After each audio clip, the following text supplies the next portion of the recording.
Hello everyone, my name is Ari Pratama Sinaga, and in this video I will explain about the barriers to effective interpersonal communication and how to overcome it. What is the meaning of the barrier to effective interpersonal communication? Barrier to effective interpersonal communication is an obstacle in communication that cause the communication not running well. There are 6 barriers to effective communication. Sentiments. Intense emotions are most likely to encumber effective communication because the idea or message may be misconstrued. It's feasible to avoid reacting to the subject matter when one is upset or irate, because it is then when one is not able to think rationally. Perasaan atau emosi. Emosi yang intens kemungkinan besar akan mempengaruhi keefektifan dalam berkomunikasi. Karena ide atau pesan yang disampaikan mungkin disalahartikan. Disarankan untuk menghindari berkomunikasi saat seseorang kesal atau marah, karena pada saat itu seseorang tidak dapat berpikir secara rasional. Filtering. At this juncture, the sender manipulates the information that he communicates to the receiver. The purpose is that sometimes people tend to shape the message so as to make it sound favorable to the receiver.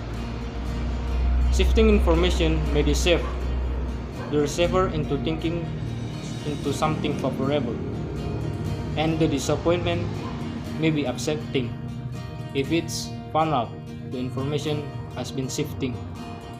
Penyaringan. Pada saat ini pengirim seringkali memanipulasi pesan yang disampaikan kepada penerima. Tujuannya adalah untuk membentuk pesan agar terdengar menyenangkan bagi penerima. Menyaring informasi dapat menipu penerima sehingga berpikir pesan yang disampaikan adalah hal yang menyenangkan, dan mungkin akan menjengkelkan jika diketahui bahwa informasi yang diberikan telah disaring. Message crammed with information. Excessive information about the same subject matter may be perplexing. For example, you have 20 emails about the same theme. Each email contains some part of theme. Instead, it will be better to have a single email from sender with focus only the information you want. By and large, human brains can only take in required information to process. By hence overloading it with irrelevant information will exceed the human processing capacity, and the receiver would often miscomprehend or not comprehend at all the sender conveying to them. Pesan penuh dengan informasi. Informasi yang berlebihan tentang hal yang sama mungkin akan membingungkan. Misalnya kamu memiliki 20 pesan dengan tema yang sama. Setiap pesan memiliki beberapa bagian dari tema. Alih-alih akan lebih baik memiliki satu pesan dari pengirim dengan berfokus pada hal yang Anda inginkan. Pada umumnya otak manusianya dapat memproses hal yang diperlukan, dan dengan membebaninya dengan hal yang tidak relevan akan melebihi kapasitas pemrosesan manusia. Dan pengirim seringkali salah memahami atau tidak memahami sama sekali apa yang disampaikan kepada mereka. Defensiveness. Human beings are likely to dislike a mutual understanding when they feel that they are being threatened or are put in a difficult position. Defensiveness normally comprises assaulting what the sender tells you, putting up sardonic remarks, questioning their motives, or being excessively judgmental about the topic. Sikap bertahan. Manusia biasanya menolak untuk saling pengertian ketika mereka merasa bahwa mereka sedang terancam atau ditempatkan dalam posisi yang sulit. Sikap bertahan terdiri dari menyerang apa yang dikatakan pengirim kepada Anda, melontarkan komentar sinis, mempertanyakan motif mereka, dan terlalu menghakimi topik. Cultural difference. At times, our culture may be a colossal encumbrance for effective interpersonal communication.